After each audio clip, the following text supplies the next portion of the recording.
অনেক দিন আগের কথা। সুরভিতি নামের এক সুন্দর পাহাড়ি রাজ্য ছিল। সেখানকার রাজকুমারী ঈশানী তার সৌন্দর্যের জন্য নয়, বরং তার অহংকারের জন্য বিখ্যাত ছিল। সে ভাবত, এই পৃথিবীতে তার চেয়ে বড় কেউ নেই, না রূপে না বুদ্ধিতে। একদিন এক বৃদ্ধা মহিলা প্রাসাদে এলেন। তিনি বললেন, রাজকুমারী, সৌন্দর্য আর ক্ষমতা স্থায়ী নয়, বিনয় শেখো। ঈশানী হেসে উঠল, তোর মতো বুড়ি আমাকে কি শেখাবে? হঠাৎ সেই বৃদ্ধা এক পাখিতে রূপান্তরিত হলেন। তিনি ছিলেন এক সাধ্বী।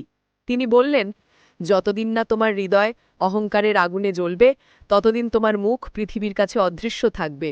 তোমার প্রতিবিম্ব কেউ দেখতে পাবে না, না আয়নায় না জলে। এভাবে সাধ্বী তাকে দৃশ্যহীন সৌন্দর্যের অভিশাপ দিলেন।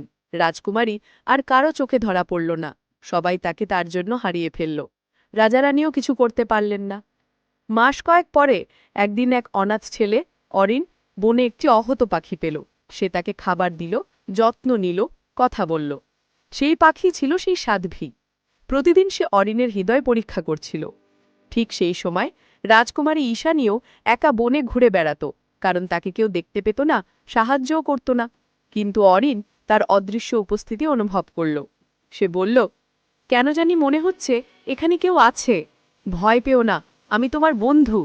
রাজকুমারী ভয় বলল, আমি এক অভিশপ্ত আত্মা, আমাকে কেউ দেখতে পায় না।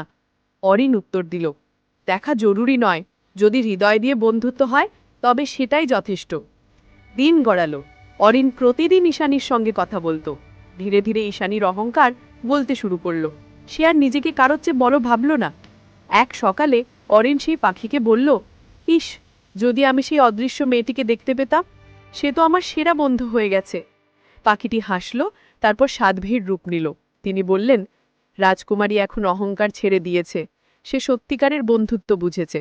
আর অরিনের নির্মলতা যে কোনো অভিশাপ ভাঙার শক্তি রাখে। সেই মুহূর্তেই রাজকুমারী সবার চোখে দৃশ্যমান হয়ে উঠল, আগের চেয়েও সুন্দর আর ভেতর থেকেও বিনয়ী। রাজা অরিনকে সম্মান দিতে চাইলেন, কিন্তু অরিন বলল, আমার কিছু চাই না, শুধু বন্ধুত্বই যথেষ্ট। শিক্ষা: অহংকার মানুষকে অদৃশ্য করে দেয় না, কিন্তু তার ভেতরের ভালোটাকে আড়াল করে দেয়। আর সত্যিকারের বন্ধুত্ব মুখ দেখে না, হৃদয় দিয়ে বন্ধন গড়ে তোলে।